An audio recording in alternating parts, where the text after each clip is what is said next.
Bom dia, começando mais um Freud Explica. Vamos falar hoje de depressão, vamos falar de suicídio, mas o mais importante, vamos falar de tabu, né? De preconceito e de ser humano, uma luta e uma superação. Eu estou aqui com uma pessoa muito especial, é a Ana Maria Saad. Ana, muito obrigada, tá? Obrigada a você. E Ana, a Ana é atriz, produtora, diretora. Faço de um tudo. Ana, me diz uma coisa, vamos começar falando, eu quero pôr um trechinho do Pensamentos Filmados, né? Uhum. Da superação, e aí você me explica o que é o Pensamentos Filmados, o projeto, ok? Então vamos lá.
Ana, fala uma coisa pra gente.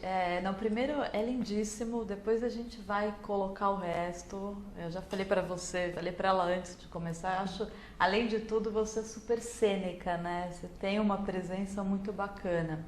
Me fala quem são os ETs, né? Os ETs. Quem são os ETs? Os ETs estão entre nós. Estão entre nós, eu tô sabendo que eles estão. Quem são eles e o que eles têm a ver com Pensamentos Filmados, né? Então, gente, ET sou eu. É verdade, a gente está na Terra. Eu e o Jason, que é meu amigo e meu sócio, a gente tem históricos de vida muito parecidos. De abuso sexual, de negligência. E aí, quando a gente se conheceu há uns 6, 7 anos atrás, um curso de atuação, a gente falou, nossa, total afinidade de usar a arte para transformar. A gente é idealista, então vamos mudar o mundo através da arte, aquela coisa toda. Não, mas você sabe que, desculpa te interromper, logo que eu vi o seu trabalho, eu me identifiquei muito, até por ser psicanalista e teatróloga, né? E você ter esse objetivo de realmente quebrar o tabu, né? Uhum. Da doença mental e através da arte. Eu achei fantástico. Eu falei, nossa, ela conseguiu juntar, né? Porque a arte, ela de alguma maneira toca, né? Exato. Sem ter que ficar explicando muito, A pessoa sentiu. E às vezes até incomoda, né? Porque sente, pegou. Pegou, exatamente. E aí eu sei que a gente, poxa, eu e o Jason, a gente pensou, o que a gente pode fazer, né? Depois que a gente fez o primeiro filme, que foi o Vida, que é um curta sobre depressão, que foi uma época que eu estava péssima, né, no auge da crise. Depois do Vida, a gente falou, poxa, o que mais, né, que a gente pode fazer? O Vida que ganhou prêmios, inclusive, né? Você como melhor atriz. Participou de festival e fez a vida dele, chamou a atenção da mídia, né, para a questão dos transtornos. Então, me ajudou, foi aí que começou a minha cura, né? Foi depois do filme. E aí o Pensamentos Filmados vem em seguida. E aí a gente tinha esse projeto para fazer filme, nossa paixão é o audiovisual, né? E aí a gente, poxa, o que a gente faz? A gente abre uma produtora, abre uma ONG. E aí a gente começou a pesquisar e viu que era melhor abrir uma ONG, pegar o título de OCIP, que é uma qualificação especial que o governo dá para as ONGs, e começar esse trabalho, né, de conscientização. Antes a gente tinha, o Pensamentos Filmados existe como ONG tem 2 anos, então a gente tinha uma coisa muito forte, vamos, né, tentar fazer uma campanha de esclarecimento, então vamos fazer isso, aquilo. Só que nesses 2 anos a gente viu que é muito difícil. É difícil, né, Ana? A falta de informação, até você conseguir levar isso para as pessoas. As pessoas ainda não entenderam a coisa como doença. Exatamente. Essa é a mentalidade do brasileiro. Ainda não entendeu. Então a gente falou, poxa, agora a gente está passando, começamos agora em agosto, uma reformulação do Pensamentos Filmados. Então a gente está com foco agora só em audiovisual, porque a gente chegou a ter parceria com o espaço terapêutico, a gente chegou a fazer, nosso primeiro longa até no final do ano vai estar pronto, que é sobre o processo terapêutico que os voluntários da ONG passaram. Ai, que bacana! Que foi incrível. Que bárbaro! Foi incrível. Porque eles falavam, poxa, Ana, você fala que você se curou, você fez um monte de tratamento que a gente não tem acesso, a gente não sabe o que você está falando.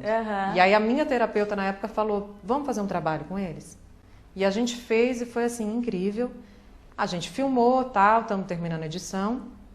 E aí agora o Pensamentos Filmados a partir desse semestre é só audiovisual. Então a gente vai fazer esquete de humor, então a gente começar a falar dos assuntos de uma maneira que chegue no maior número de pessoas possíveis. Impressionante, você está falando realmente como o humor ele atinge mais, né? Ele chega mais, quer dizer, até para falar de um transtorno mental, se você usa o humor, você consegue... Né? Porque você traz a leveza, né? Porque ninguém quer coisa muito pesada, né? As pessoas fogem, né? Tem uma certa... distanciamento, né? Não quer saber. Então os ETs somos nós, né? O ET, eu sempre, desde criança, porque né, a pessoa transtornada desde criança, né? E aí eu sempre me sentia muito diferente. E eu achava, nossa gente, eu não sou daqui. Eu não sou daqui. E acho que não só pela doença, mas pelo meu modo de ser, pelo modo de ver a sociedade. Eu acho assim, todas essas doenças, para mim, né, e pela experiência que eu tive, elas são só sintomas da sociedade que é doente. Para mim, assim, é inconcebível pensar que a gente tem mais de 1 bilhão de pessoas no mundo passando fome e você tem lá 1/3 dos alimentos sendo desperdiçado. Não é que não tem comida. Por aí você vê, a sociedade é louca. Então, assim, eu comecei a ver... A sociedade é bipolar, né? As pessoas estão adoecendo porque é sintoma do analfabetismo afetivo, emocional. Então, eu falei, nossa, realmente eu não sou daqui, eu acho tudo estranho. Você se sente um peixe fora d'água, né? Sim. Como é que foi esse processo, Ana? Qual foi a idade que você primeiro sentiu, não, tem alguma coisa errada... Nossa, acho que quando saí da barriga da minha Já começou, né? Não, que eu lembro muito bem. Até uns 7, 8 anos, sabe, criança cheia de vida? Eu lembro assim, e minha mãe fala, né? Eu era cheia de vida, vivia em paz, eu tinha paixão pela vida. Aliás, eu tenho, acho que por isso que eu falei, de jeito nenhum eu vou me curar dessa porcaria, porque né, eu quero viver bem. Mas eu lembro que dos 8 anos em diante eu comecei a me sentir mal. Né? Me sentia mal. E eu tinha aquele negócio que arranca o cabelo. A tricotilomania. E uma vez a minha babá viu que tinha falha e comentou, e aí eu achei que era errado, então Mas eu tinha, de arrancar, roía muito unha. Eu, às vezes na escola ficava passando a unha na parede. Eu tinha um monte de coisa assim, eu me sentia muito mal. E não sabia de onde vinha, né? Quer dizer, eu não achava que era eu. Sim, você era diferente. Eu sou assim, né? Eu sou louca. E aí, como é que foi esse processo? Você conta nos seus vídeos que houve um abuso, né? Do seu pai. Gente, que eu até falo, repito 500 vezes. Teve abuso sexual do meu pai, que eram bulinações, né? Meu pai não chegou a transar comigo, nada disso. Mas eram bulinações, eram sutis. Culminou uma vez que ele estava... Não deixa de ser um abuso gravíssimo. É abuso né? gravíssimo. Eu acho que... E isso ficou de uma maneira que quem sofre abuso, a criança abusada, ela sente culpa, medo, vergonha, né? E leva isso para a vida adulta. A vítima se sente culpada. Exato. Então, Culpa minha. Exatamente. O que eu fiz, né? Imagine a criança na hora, Tá como é tudo que ela errado. vai ter... O que eu fiz pro meu pai me abusar? Não, e meu pai, né? isso era o de menos até, viu? Porque meu pai, ele era um horror. Sabe assim, ele era violento. Você passou por abuso físico também, quer dizer, Físico, sexual? uma vez, eu vivia em pânico, eu vivia com medo dele fazer alguma coisa. Nossa. E ele batia, espancava, tinha uma irmã minha que ele espancava sempre que minha mãe não estava em casa. Ele era violento, horrível em casa. E fora de casa ele era o doutor maravilhoso. Que todo mundo fazia, amava. Todo mundo amava, que fazia trabalhos de caridade mil, tanto que ele fez muita coisa boa. Meu pai era um doido varrido que não foi se tratar. Ele tinha compulsão sexual, tinha um monte de coisa. Que ele, não, ao invés de ir médico, né? Ao invés dele falar, poxa, eu tô doido, deixa Sim. eu... Não. Então ele vivia na loucura. E eu ainda bem que aconteceu um caso muito escancarado de abuso, porque senão eu ia ficar o resto da vida achando que eu era louca, né? Claro, porque você entende aonde começou, né? O que tá me deixando assim, né? Poxa, eu vivi num ambiente disfuncional, começa daí. E uma vez meu pai, eu tinha uns 12 anos, eu estava assistindo TV, ele chegou, mudou para canal de filme pornô e começou a bater uma punheta na minha frente. Que coisa!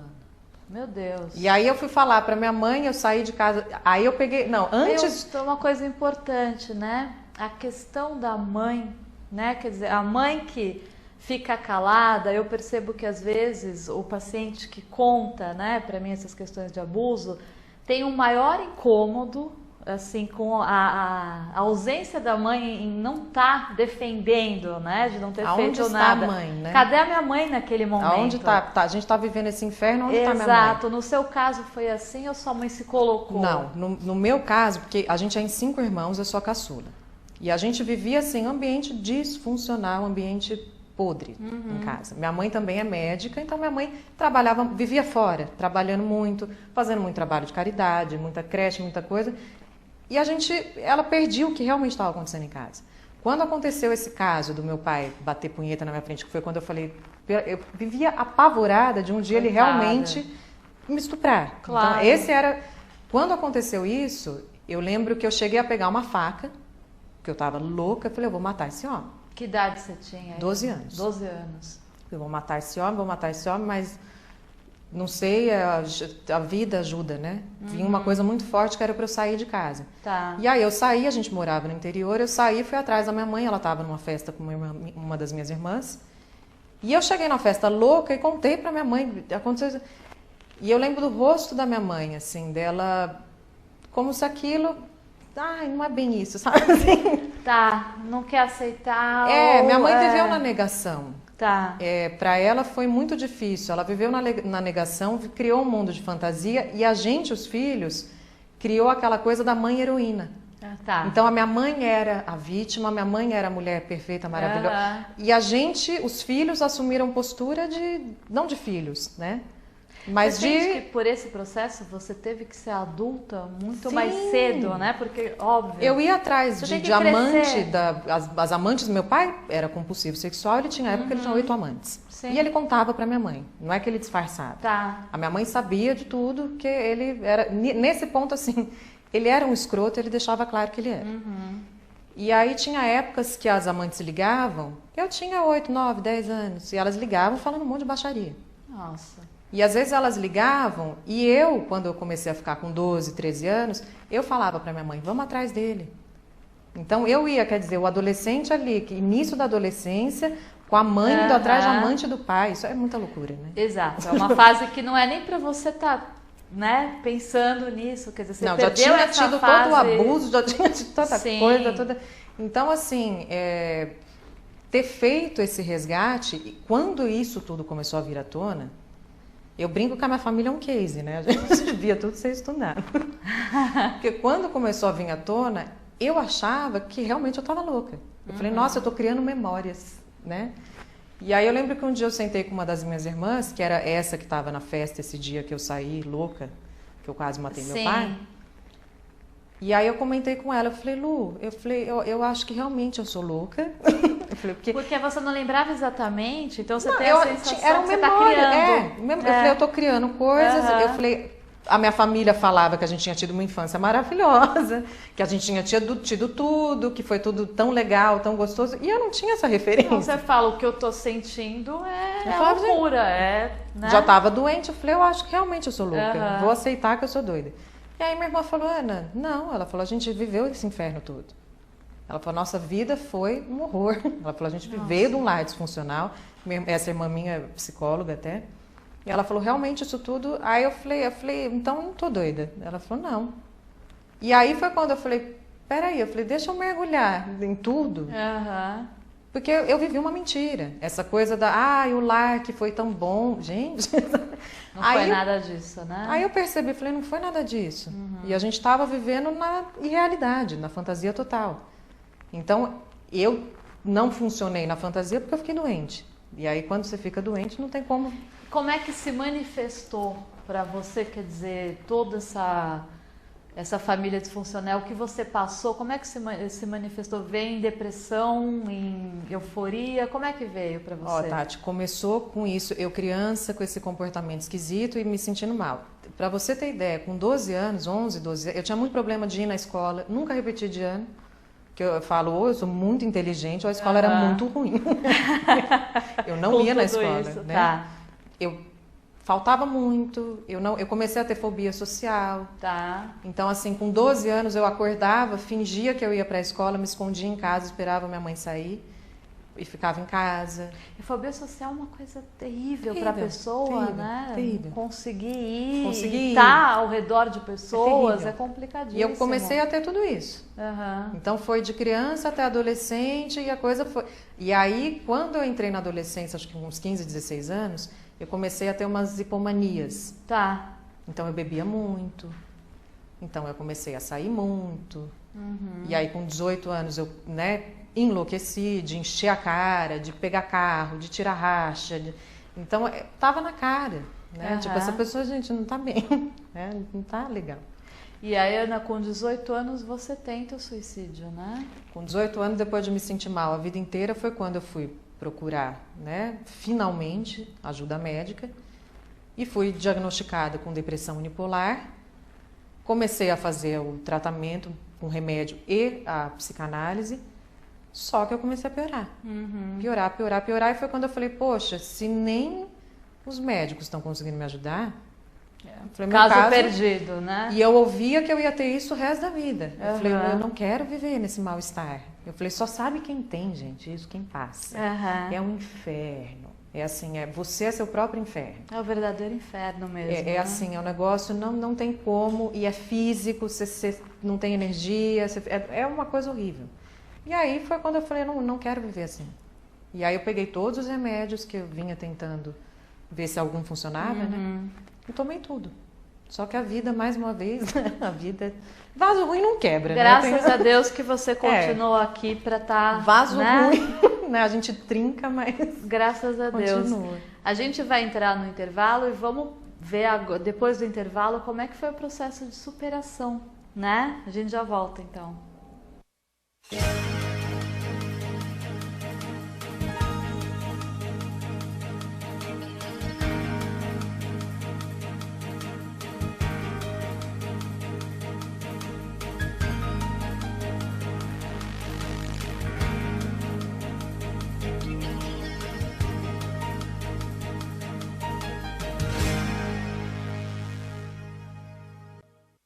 Voltando com Freud Explica, hoje falando sobre depressão e superação.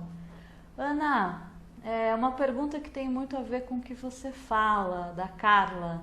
A depressão sempre existiu ou é fruto da nossa sociedade maluca que nos deixa tão inseguros e com nossa autoestima tão baixa? Tem muito a ver com o contexto do... né? Carla, né? Carla, eu sou suspeita. Eu acredito que essas doenças todas da cabeça, ninguém fica louco à toa. Tava falando isso com a Tati antes, né? A gente vive numa sociedade doente. Então, assim, se a gente olhar, é uma sociedade desumana. Você tem lá, eu comentei isso, né? Você tem 1 bilhão de pessoas passando fome e 1/3 da comida é desperdiçada, não é que não tem comida. Então, assim, para mim é sintoma, gente. As doenças estão só tentando acordar, né, Você gente? falou essa questão hello. da comida, me lembrou um dos TEDs, né? E que eu vi o professor Siddhartha falando de questão de necessidade de sono, alimentação, e eu vi que você participou, Participei. né? Eu achei fantástico. Ai, que difícil, menina, em inglês aí. Muito legal. Nossa, assim. muito difícil.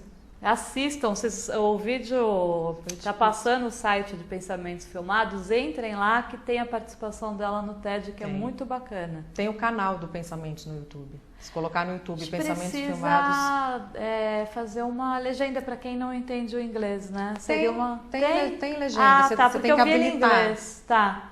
É só habilitar. A gente colocou no canal do Pensamentos, tem. No do Como é que TED, foi não. participar do TED? Menina, foi um horror.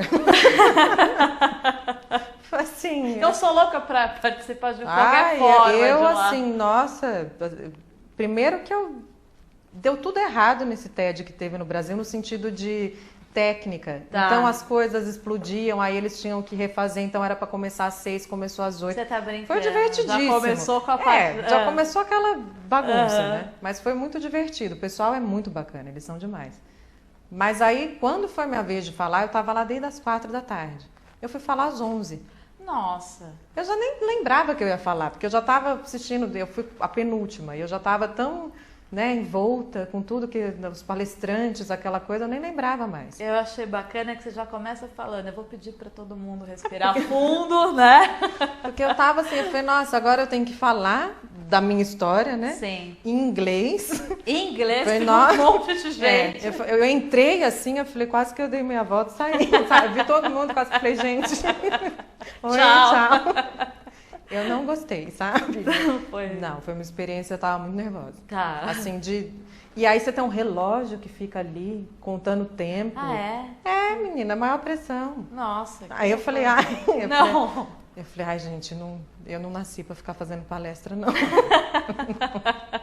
Falei, nossa, acabou, eu tava, sabe? Eu falei, Ana, então a gente parou aos 18 anos, quer dizer, você tem essa tentativa de suicídio, graças a Deus. não deu certo, né? Fracassei, o fracasso às vezes é bom, né? É bom, exato. E aí foi aquela que foi indo. E essa coisa da família, da sociedade que não entende, então, tipo, mas você não melhorou ainda? Uhum. Faz 15 dias, você não melhorou? E essa pressão, então, eu continuei na negação. Então, Tá. eu não tenho nada. Então, não, vamos lá, e fingindo que estava tudo bem. E fui indo, acreditando assim, tá, vou ter que viver assim, então tá bom. Uhum. Nessa época, teve um menino que eu comecei a namorar, que eu acho que ele era muito louco, porque para namorar com alguém que tá né, arrebentada, a pessoa tem que amar muito. E ele, por incrível que pareça, o amor dele, né, essa nossa relação foi o que me ajudou, assim, a tábua de salvação. Mas ajuda muito, né? Porque eu tinha essencial. pelo menos Bom uma que pessoa você ali. achou... Exato. Eu tinha crise, ele não ficava perguntando, ele me abraçava, ele estava ali. Você sabe o que né? eu sempre falo, Ana? Eu acho que a gente precisa, né? Todo mundo, a gente precisa ter a certeza que existe pelo menos uma pessoa. Né? Eu acho que isso traz uma segurança, traz um bem-estar, sabe? Você saber que você não está sozinho. Tem pelo menos uma pessoa ali que... Se tiver uma pessoa, né? Por isso que os grupos são tão bons, né? Exatamente. Porque você tem ali, poxa, aliás, para quem, gente, tem muito grupo de ajuda. Sou super fã desses grupos. Porque às vezes a pessoa não tem ninguém. Né? Eu falo com muita gente, tem gente que me fala, eu não tenho ninguém. Vá para os grupos de ajuda, porque ali alguém ali você vai achar. Pelo menos você não vai se sentir tão só, tão ET, né? E exato, a questão do espelho, né, gente, desses grupos anônimos, quer dizer, você sente que o outro sente e tem histórias parecidas com a sua. Então você não é o único que passou por isso. Eu também sou importante. Hiper fã desses grupos, eu acho que é... Né? Porque você tá sozinha. Eu, nessa época, se eu soubesse, nossa, eu teria ido, mas... Não sabia, não tinha internet, não era como é hoje, né? Não tinha o Google, né? Era lá no Google, não tinha, era tudo muito mais difícil. Então, assim, eu tive esse namoro que foi realmente o que me deu força para eu... E aí eu continuei indo em médicos que não me ajudaram, até que eu achei um homeopata, já tinha ido em vários que também não me ajudaram, e esse homeopata, com a homeopatia dele, depois de uns 3 meses eu estava bem. Os sintomas começaram a ir embora. Tá. E aí eu achei que Agora ok, né? Passou, né? Até então eu não tinha entrado em contato com nada do meu histórico de vida, né? Tá.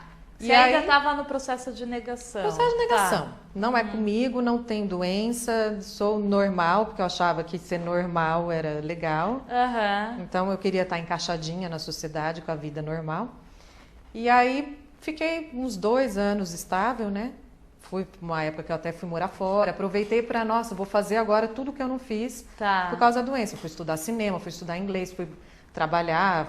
Sim, falei, agora é a hora. Só que aí eu comecei a piorar de novo, né? E aí eu falei, nossa, tô piorando. Essa piora que você fala é mais para depressão, quer dizer, Aí voltaram começou os a ir para sintomas, depressão, mas tá. eu sempre tive a coisa que eles chamam do estado misto. Uhum. A depressão, mas muita irritação, agressividade. Que já entra a hipomania um pouco Tudo aí misturado. E aí né? Que é bebia, terrível. louca, e aí eu promiscuidade, porque aí eu Tá. queria ver se eu pegava a doença. Gente, isso é uma coisa muito séria. Mas eu chegava a transar sem camisinha, Uhum. e pra você ver, e eu que era louca, né? Pra ver se eu pegava a doença. O que significava para você naquele momento pegar a doença? É uma forma de chegar a... Porque aí eu vou ter uma doença de verdade. Tá. Que as pessoas Tá. vão entender. Porque Tá. todo mundo me olhava, ai, mas você é tão bonitinha e você tem tudo. Eu não sei o que é ter tudo, mas enfim. Aham. Né? Mas, Aham. ai, você não tem do que reclamar. E eu, por dentro, assim, em carne viva, me sentindo péssima. Então eu falei, poxa, se de repente eu peguei. Comportamento autodestrutivo? Totalmente é Né? onde você busca um alívio também imediato, né? Quer dizer, essa compulsão pelo sexo, pela comida, E aí não é. Todo mundo fala, ai, que legal, né? Porque era uma época que eu tinha, tipo, 2, 3 ficantes na semana. E não era só ficante, eu transava, né? Mas é o sofrimento também, a ressaca moral de você saber Não, que você você fica está péssimo. buscando nisso algo, Alguma solução, né? a válvula de escape. Sim, que é o que exatamente. todo mundo faz. Exatamente. Se a gente pegar, por isso que a Carla falou, eu concordo, a sociedade é louca. Se você pegar happy hour, o que tem de happy nesses hours, gente? Vamos combinar? A pessoa tá lá, não aguenta mais, porque ela vive que nem um burro de carga, né? A gente tem que trabalhar 15 horas. Aí, o que eu vou fazer agora? Eu preciso relaxar. Então, eu preciso beber, Exatamente, então eu preciso... E as válvulas de escape vão, né? Só que tem gente que adoece, né? Que tem realmente uma doença, um transtorno, que aí a sim. coisa potencializa. E aí pra você, então, entrou a compulsão pelo sexo, pelo álcool? O sexo não era compulsão, era mais Tá. a coisa autodestrutiva. Tá. Sabe, Tá. assim, não era coisa, não tinha coisa do sexo, não tinha isso. Era coisa, sabe, eu me odeio, sabe, assim, eu me Sim. odeio, então deixa... Eu vou me machucar pra... Era uma coisa, eu não me cortava, mas assim, Tá. em compensação, eu tirava racha, eu pegava o carro bêbada. Então, assim, quando acontecem coisas como aconteceu da Paulista, que o menino bebeu, arrancou o braço do outro, Sim. eu poderia ter sido um desses motoristas. Sim. Poderia ter Sim. matado alguém, poderia ter causado tragédia, porque eu tinha um comportamento completamente inconsciente e destrutivo. Aham. Né? Hoje Querendo ou você não, tem é uma essa- ameaça, né? Você não tá bem, você tá enchendo a cara, só que para quem olha de fora, é normal. Então, tudo bem. Então, aí, esse período, então, você se jogou aí nas compulsões, quer dizer, voltou, né? Você voltou a se sentir... E voltou, e aí tinha as fases da depressão, que era aquela coisa de não ter energia, de não conseguir levantar, de não conseguir acompanhar uma novela, de não funcionar.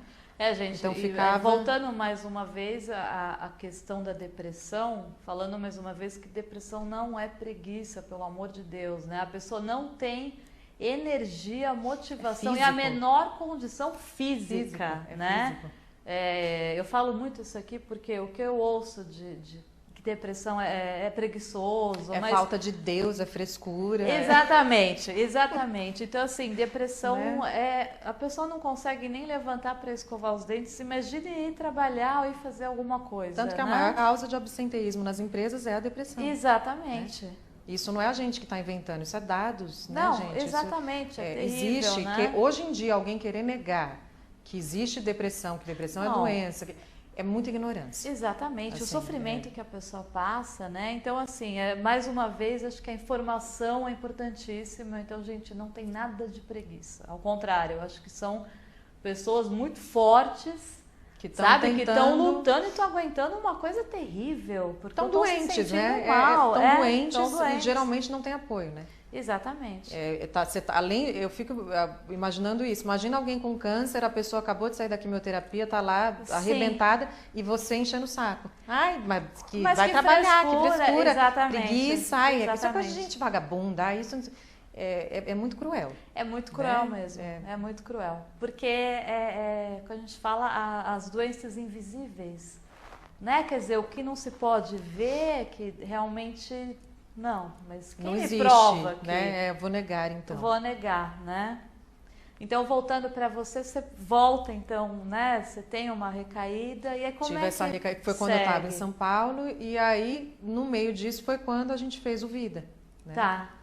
E o Vida, eu lembro que eu estava numa fase. Eu tenho muita carta de suicídio dessa época, que para mim era isso. Eu preciso pôr para fora, mostrar para as pessoas que não é frescura, que eu não me matei do nada. Porque eu tinha muito isso, porque ainda vão me matar e depois vão ficar falando que eu me matei do nada. Né? Tá. Eu falei, não, eu preciso. Mas para mim era certo. Eu ia fazer o filme e depois eu ia me matar. Só que aí, mais uma vez, um amigo meu, que foi um dos que dirigiu o filme, o Vinícius, me deu tanto apoio, assim, tanto que foi outra pessoa que não ficava, ele me dava apoio. E ele foi um que, assim, começou, Ana, ele comprava livro, achei esse livro, marquei médico para você, ele me levava no médico. E aí, com o Vinícius, eu descobri que, fora a medicina convencional, existia toda os tratamentos complementares alternativos. Então, acabei conhecendo medicina chinesa, fui fazer acupuntura, e aí eu acabei conhecendo outros tipos de terapia, fui fazer bioenergética, fui fazer terapia transpessoal, e aí um mundo novo se abriu. E aí eu falei, nossa, existem outros caminhos. Eu não me dei bem com medicamento, eu não me dei bem com a psiquiatria, mas tem todo Isso existe, que legal. Então que aí bom eu que falei, essas nossa, pessoas surgem na nossa vida, né? Parece de propósito em momentos que a gente Que está são mais precisando delas, né? o Vinícius era muito assim, às vezes eu estava em casa, porque, gente, o que me resta? Eu não conseguia fazer nada. Então eu ficava bebendo, né? Comprava cerveja e ficava, porque assim, para me aliviar. Eu não sabia outras coisas. Sim. Eu não sabia que eu podia fazer yoga, que eu podia fazer meditação, que tinham outras formas de me ajudar. Eu sabia o que a sociedade me ensinou. Olha, bebe para relaxar, né? Exato. Então eu bebia. E aí, quando eu estava no auge, aquela mal-estar, aquela coisa, e aqui, São Paulo, antes eu tive sorte que eu morei em cidades pequenas, que eu não morei em prédio, não tinha problema de janela, porque se tivesse, hoje eu não estava aqui. Você tem certeza que você teria... Teria pulado. Uma das minhas, quando eu morava num prédio, quando eu fazia faculdade, quando eu tentei me matar, eu cheguei a subir para ver se era autossuficiente para eu pular. Olha só. Só que não era, eu falei, se eu pular, eu só vou me arrebentar, não vai ser legal. E no momento do pensamento, né, suicida, da morte, o que deveria te vir era alívio da dor, né? Você cessar essa dor, né? Que Uma o que saída. geralmente acontece, uma saída, né? Eu não aguento, eu vou, né, sair disso. Ana, tem uma mensagem para você aqui do Marcelo e Maiara. Gostaria de parabenizar Ana Maria, que apesar de ter comido o pão que o diabo amassou, conseguiu reagir e transformar em arte maravilhosa todo o seu sofrimento. Seu trabalho é lindo e sensível, realmente. Ah, que legal. Doutora Tati, como explicar que uma pessoa com depressão tão profunda consiga fazer tamanho esforço a ponto de construir um trabalho como o de Ana Maria, que deve requerer muita energia e concentração? A própria depressão daria forças para reagir procurando uma fuga na arte? Tá. É comum as pessoas depressivas terem essa coragem de virar o jogo e ir para a luta? Isso não demonstra que no fundo é uma pessoa saudável tentando sair do poço? Eu acho que nem todos os casos são como o da Ana, mas eu acho muito importante a gente estar ouvindo, né, o que ela está falando, até para perceber que realmente o que é importante, o que eu percebo que é muito importante na história dela, ela foi atrás do autoconhecimento, né? E a partir do momento que ela assumiu a história de vida dela, assumiu desde lá atrás, né, o abuso do pai, por que ela passou tudo isso, né? E ela foi se encontrando, quer dizer, ela consegue sair disso e ter sabe? Eu vejo por aí, né? Acho que o seu autoconhecimento... Gente, a gente estava até falando disso, né? Sim. O remédio às vezes é importante, sim, só que a principal cura de qualquer transtorno é o autoconhecimento. É você se Concordo. conhecer é o quê? Saber como eu funciono. Eu, por causa dos abusos, como que a minha mente começou a funcionar? Culpa, medo, vergonha, anulação.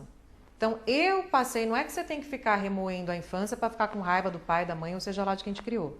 Mas para entender como que hoje você se trata. Eu comecei a me anular, eu me sentia culpada. Por quê? Porque lá na infância a referência que eu tive foi isso. E então, na infância eu tenho que... você não tem uma possibilidade de ser racional dessa forma Não, e entender gente, é que criança. você não é culpada. Então, E a criança, e isso é outra coisa, são dados. Sim. Se a criança ela não é tratada com respeito, se ela não vive num lar onde ela tem segurança, pode ter certeza, alguma coisa aquele adulto, a gente é influenciado pela criança que a gente foi ontem. Não adianta as pessoas quererem fechar os olhos para isso, tomar o remédio e achar que vai melhorar. não. Não vai. Não vai. Se Por você isso não que- acha essa criança interior aí machucada, ferida e cura ela, E trazer, traz né? ela, abraça ela, trata ela com carinho, entende ela, né? Acho E isso que só se faz com muita terapia. Exatamente. Então, assim, como que ele chama? É Marcelo, Aqui né? é o Marcelo e Maiara. Marcelo e Maiara? Isso. Por mais, uma coisa que eles falaram no meio que me chamou a atenção, a questão do potencial de saúde. Quando a gente vai buscar tratamentos, que o foco não é na doença, mas no potencial de saúde, aí também você tem a possibilidade de cura. Porque isso acontece muito. A psiquiatria fica na doença. A doença, eles têm a Bíblia deles, que é desse tamanho, né? Sim. Cada vez tem mais transtorno, aí daqui a pouco esse transtorno não é mais transtorno. É uma loucura. Eles vão remoer doença. Tem uma jornalista que escreveu assim: fui dormir saudável e acordei doente, né? Porque ela acordou e se achou. Tá lá, gente, tá todo mundo Sim. vai se encaixar em alguma doença.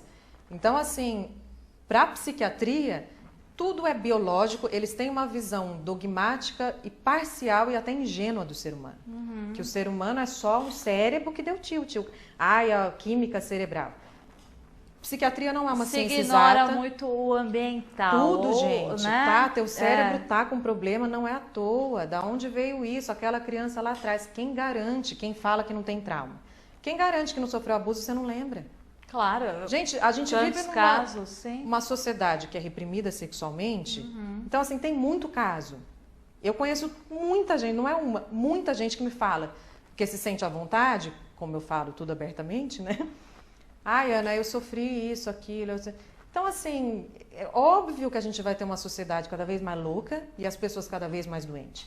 Porque as crianças não estão sendo tratadas como deveriam ser, com respeito, com amor, com carinho, com segurança. Você lógico. falando isso é interessante, até Freud, num momento em que ele acha que toda a questão do abuso e a histeria, né, e os problemas decorrentes é fantasia, né? Então, quando ele pensa que essas mulheres fantasiavam esse abuso, depois ele volta e fala, não, opa, peraí, vamos observar porque isso Isso é real. Isso né? é real, Isso né? é real. Então até ele desfaz isso, né? E é real, gente, isso já Sim. tem estudo falando, né? Olha, se você pegar crianças, o abuso sexual já é considerado só do adulto se insinuar sexualmente. Aquilo, se a criança tiver predisposição para ter uma doença, pode ter certeza que ela vai desenvolver alguma coisa. Com certeza. Então, assim, essas doenças existem, não é romantizar. Que lindo, então a depressão me fez fazer a arte, não é. Eu, assim, se eu não tivesse tido dinheiro, primeiro isso, para pagar todos os tratamentos que eu paguei, né? Sim, que isso também é... Que é caríssimo. Começa daí. Isso era uma das coisas que eu queria muito com a ONG. Poder levar esses tratamentos para as pessoas, essa combinação de tratamento, Tá. né? Dinheiro para pagar os tratamentos e achar tudo isso, eu não teria melhorado. Ana, infelizmente nosso tempo está acabando. Eu quero colocar o finalzinho do seu vídeo, tá? Tá. E entre em pensamentos filmados, gente, está passando aí, e assistam o filme Vida, que tá lá, Ah, o Vida, né? É tá tudo muito lá. bonito. Eu queria que você deixasse uma palavra final para as pessoas que estão assistindo, para quem tem a depressão e está num momento de o que é que eu faço, né? Olha, primeira coisa, se aceite com doença e tudo. Tenha paciência. Vai estudar sobre as doenças, psicoeducação e busque o autoconhecimento. Vá buscar terapias, vá buscar ajuda médica e vá para dentro. Cada vez mais. Autoconhecimento, vá fazer yoga, meditação, importantíssimo. Ana, Amei. Amei você. Também, meu amor. Tá? A gente vai fofocar, né? Olha, adorei. Também. Gente, vamos passar o resto do vídeo da Ana e eu vejo vocês na próxima sexta. Beijo grande.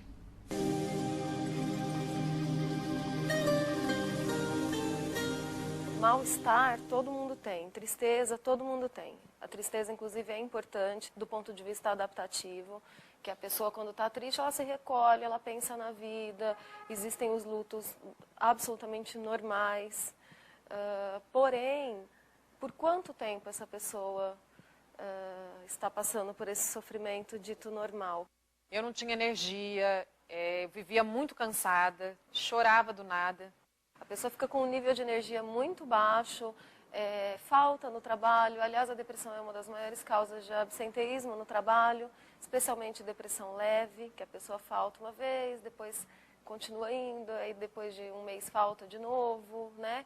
E aí ela acaba dificilmente se dá conta de que ela tem depressão porque ela não está triste. E eu não conseguia colocar o pé, literalmente, colocar os pés no chão. Eu usava muito salto, tanto que o meu apelido na época da faculdade era tamanca. Me doía, se eu ficasse com os 2 pés no chão, eu sentia dor. Então eu vivia na meia ponta, nem bailarina.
Eu bebia, porque de certa maneira as bebidinhas, a cervejinha, os vinhos, me aliviava dessas sensações ruins. Mas eu bebia para aliviar, dava aquela aliviada, só que logo em seguida eu piorava, eu ficava muito pior.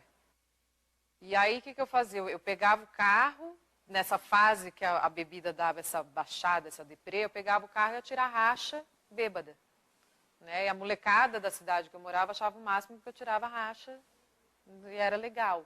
Fora isso, ela pode ter perda do prazer nas atividades em que normalmente ela tinha, perda da libido, em casos mais graves, ideias de morte. Eu só conseguia ver tudo de ruim que existia.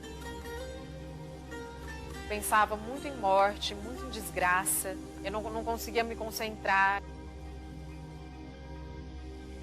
Nem escovar o dente direito, não funcionava nas mínimas coisas.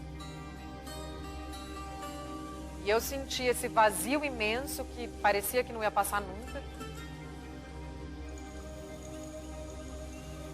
E eu não falava nada para ninguém desse monte de emoção bagunçada, porque eu tinha vergonha, eu não queria que ninguém soubesse. Eu me forçava a ir na faculdade, eu me forçava a ir nas baladas, eu me forçava a fazer coisas que as pessoas normais fazem, mesmo me sentindo um peixe fora d'água, estraçalhado, desmilinguido, me forçava a viver como as pessoas vivem. E eu não queria encarar que tinha alguma coisa de errado comigo.